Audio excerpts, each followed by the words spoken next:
Hello, welcome to this video. Today I'm gonna be analyzing our simul game against Judit Polgar. We are probably gonna do like a team analysis too. We did a brief one, but we want to do a more in-depth analysis altogether. But this will be my self-analysis so that I can even take bigger insights in the team analysis. And I hope you enjoy it. Please subscribe. So we're gonna go into the game. E4, e5, knight f3, and here the team decided that we wanted to play Petrov instead of knight c6 because knight c6, the only one with preparation was me because Dane plays the French.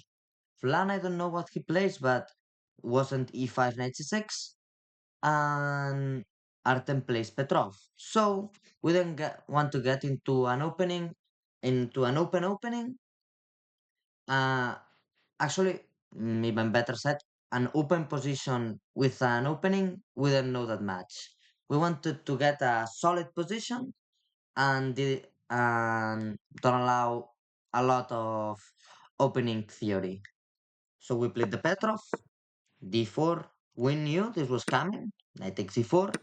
Actually, here I like d5, which is an idea, but the best move is knight takes d4 and was the one we had prepared to.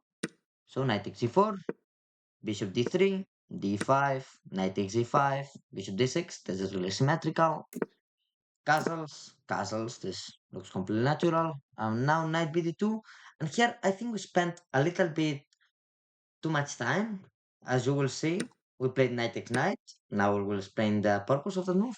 But we spent, I think, 6 minutes. It's a bit too much. I was thinking bishop f5, and it was the move I liked the most. I also liked f5, but bishop f5, I mentioned it, but f5, I did. Sorry. But bishop f5, I didn't want uh, to play it, but it looked good. Just bishop f5, and you maintain the tension, you maintain pieces, because I just didn't want to trade. The team was really wanting to trade. I just thought that in endgames, we didn't have that much chances, but at the same time, if it's a really drawn endgame, we have chances to hold. If it's still a complicated endgame, I think she would have outplayed us. But of course, going into a solid position makes sense. But F5 looked like a good idea, but I didn't even mention it. It just looked way too crazy. Uh, we took the knight, and the idea was after bishop takes, knight bd7. On the rook e1, our first instinct was rook e8, of course. Actually, and after calculating one move, here I just realized queen h5 is crashing us and it's completely losing. As you see, it's not completely winning, but it's a really dangerous position with bishop takes h7 and then queen h5. I only saw queen h5 directly, but of course the move order doesn't really matter. You just have to see the threat of queen h5 and you don't have to allow that. So here we decided to play bishop takes knight, and after pawn takes, knight c5, and trying to get the bishop less active, or trading the knight for the bishop, which makes sense. Or Judith played bishop b4, which surprised her because we had knight takes bishop, and we had calculated this, and it was good for us if she took the rook, of course. So after bishop b4, we just took the bishop, and she played instantly. Here she just took the knight, and we played rook e8.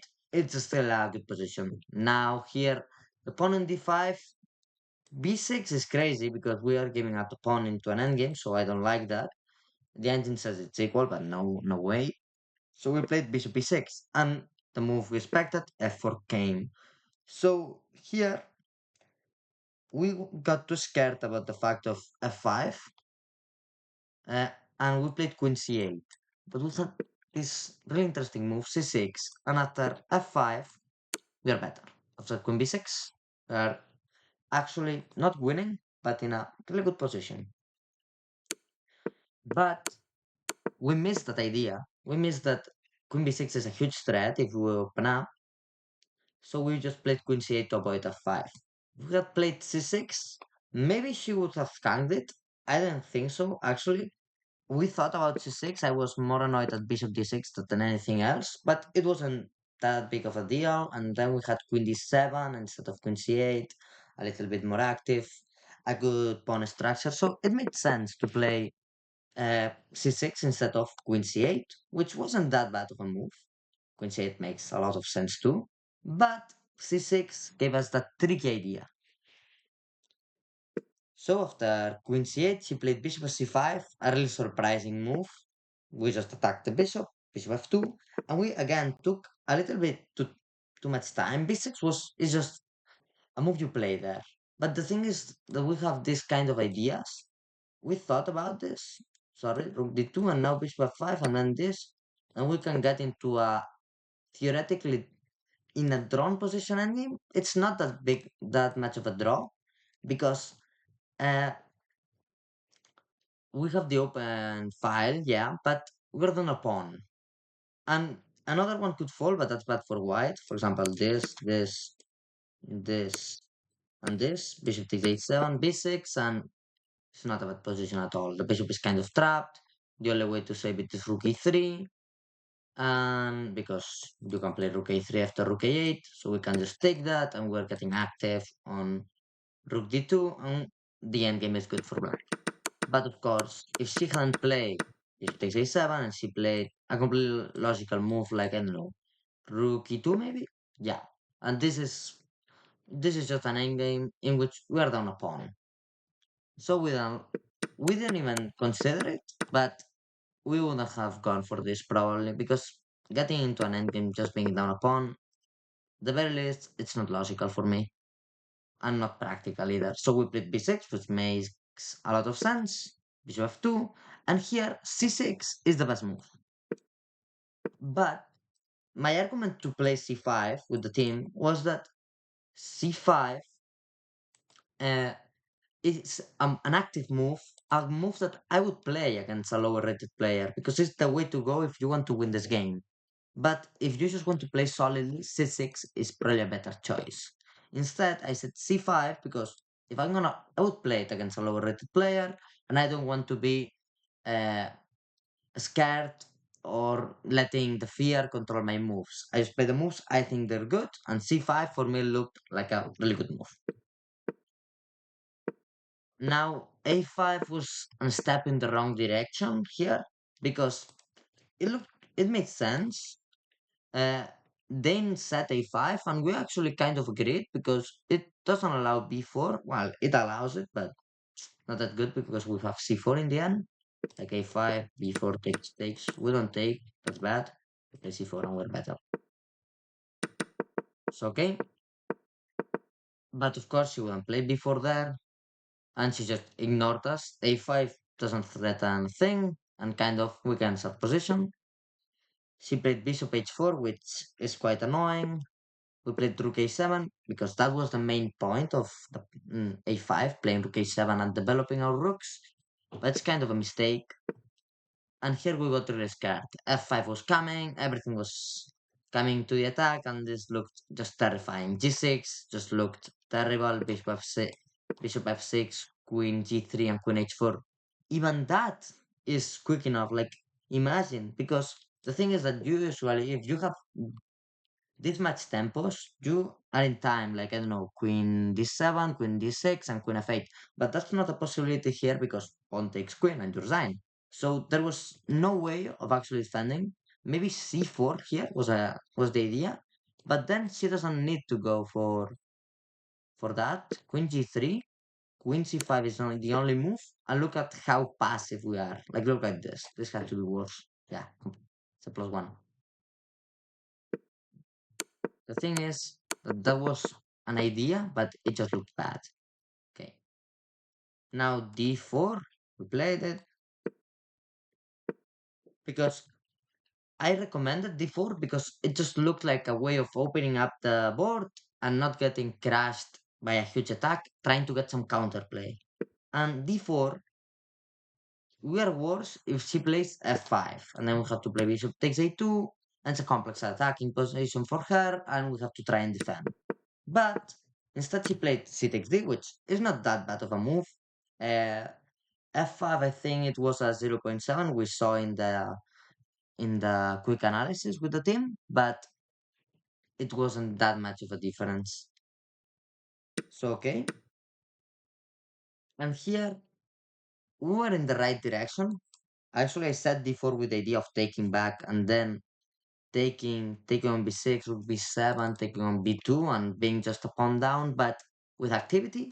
But in the end, we decided rook d7, which looks way more natural, trying to just win the pawn back, and the a2 pawn is hanging.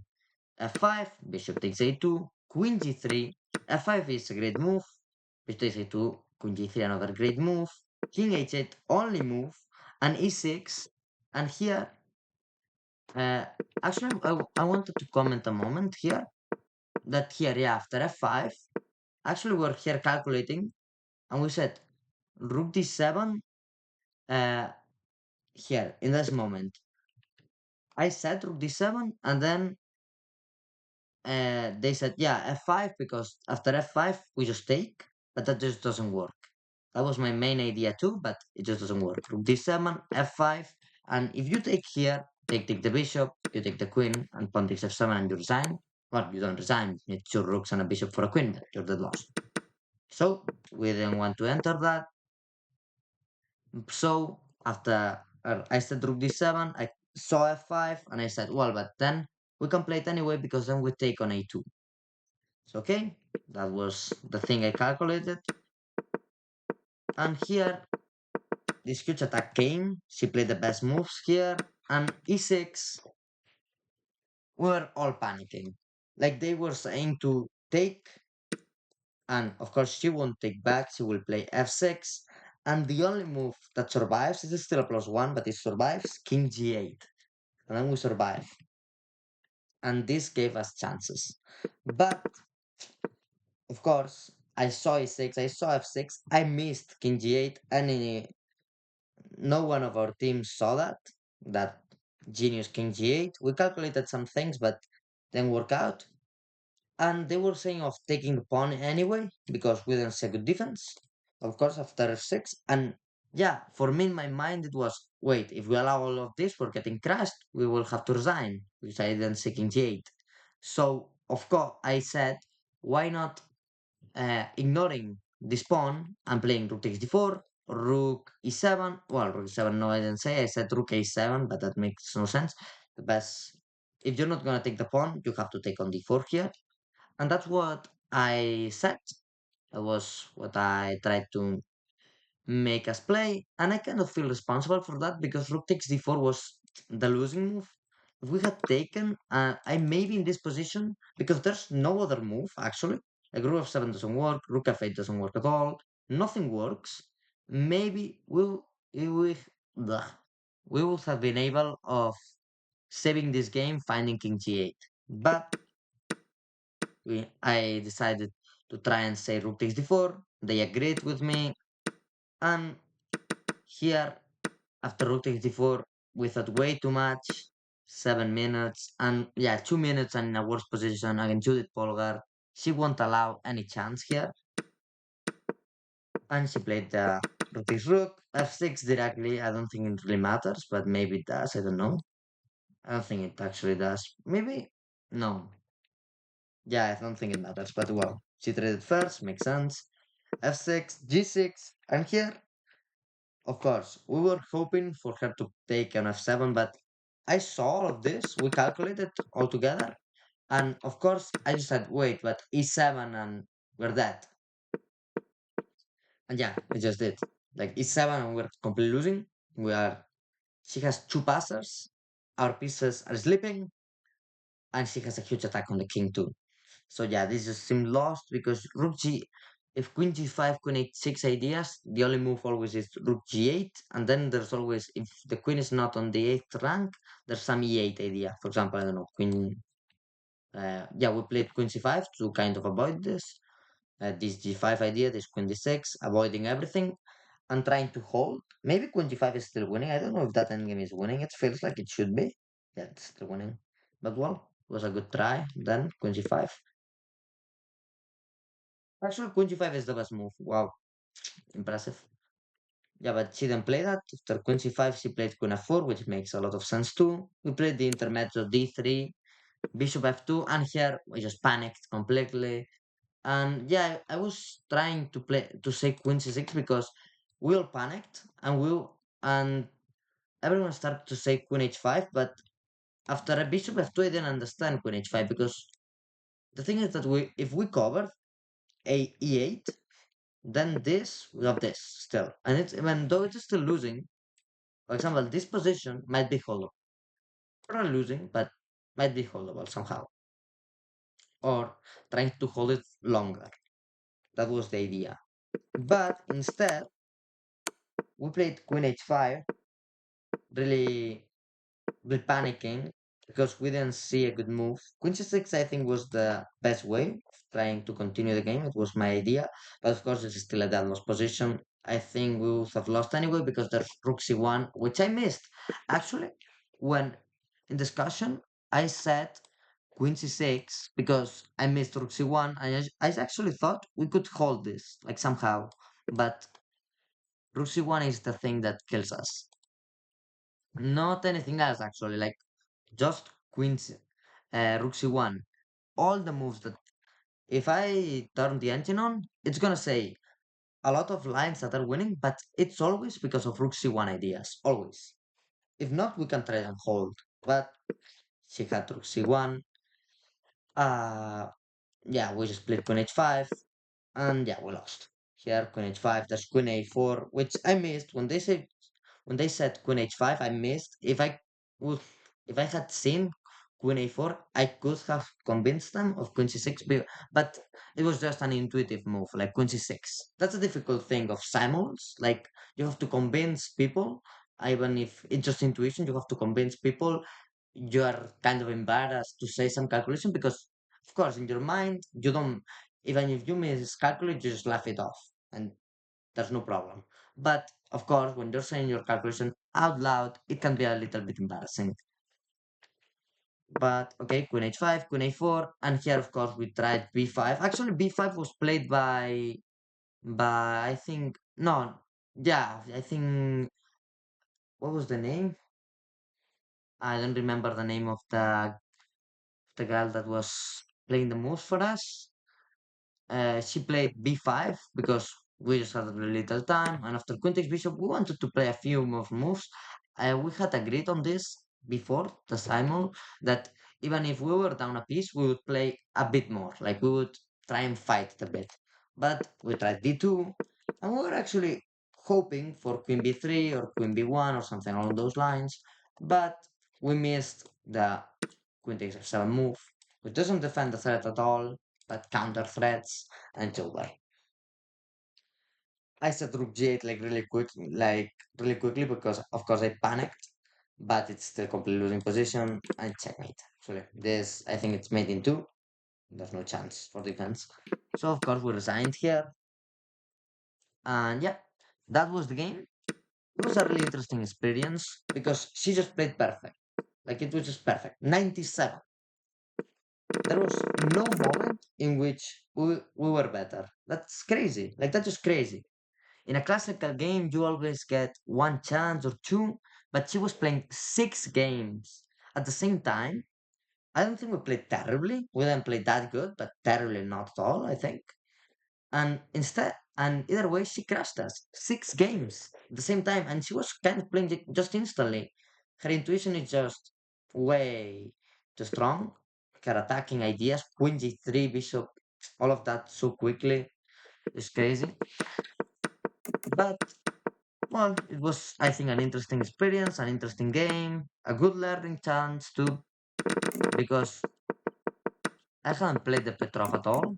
I like this line for white, like this is interesting. Maybe I will look at this line for white because it looks really tough. But okay,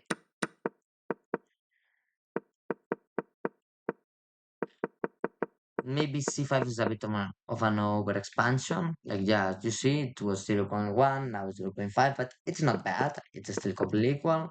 A5 is a step in the wrong direction, but it's not that bad. It's just a +1. Bishop H4. And here she shows why she was a top 10 player, the greatest female player of all time. And yeah,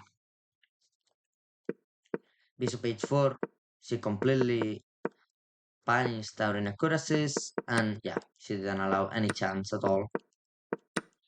And here we still had one chance, which was this engine chance. And this was still a fight. Like B3, we were scared of that, but we were thinking C4 at some point. But in this case, I don't think it really works. Because there are a lot of ideas, like Queen F2 touching the bishop and threatening F7. It's crazy good. A lot of things are really good. F7 directly, I think it works. It's a bit works, but it's fine. Yeah. So that's just the thing, and we just lost this game, of course. She outplayed us, actually. I don't think we made a really huge blunder, which I'm happy about. We're just losing, and then we collapsed. Just collapsed in that position. Rook takes d4, I don't think it's a collapse. It's a mistake, of course, and it's already losing, but the collapse, I think, is just playing here Queen h5, which is collapse between the time pressure and the feeling that we're completely losing. Yeah, and well, actually d3, bishop takes f, bishop f2, just losing. And now it's queen c6 or queen c8, trying to maintain the game going, but it's still completely losing. So yeah, uh, the things I learned mostly are trying to maintain calm in these positions, trying to always attack like that. Like I want to try and attack like this. Like this is such a good attacking idea. Like so quickly, seeing all of this so quickly.